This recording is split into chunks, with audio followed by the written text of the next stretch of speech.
আছেন যারা যারা এসএসসি পাস করেননি, তাদের কিন্তু আমি একটি কথা বলে থাকি যে একটু কয়েকদিনের জন্য যদি আপনি বা আপনার ছোট হন, সারা জীবনের জন্য কিন্তু আপনি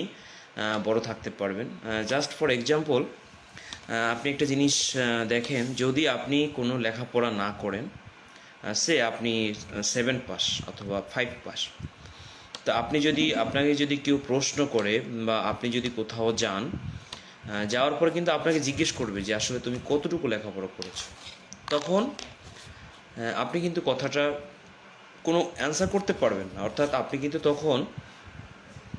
খুব কষ্ট পাবেন, অর্থাৎ আপনার ভিতরে একটি অজানা কষ্ট থাকবে। কারণ আসলে যে যত কথাই বলেন, মুখে মুখে বলেন, যারা লেখাপড়া করেন না তাদের ভিতরে একটি কষ্ট থাকে এবং তারা অনেক জায়গায় লজ্জা বোধ করেন। এটা আমরা নিজেরাও অনেক সময় দেখেছি, যার ফলে অনেক সময় আমরা যখন বুঝতে পারি যে সে লেখাপড়া তো করতে পারেননি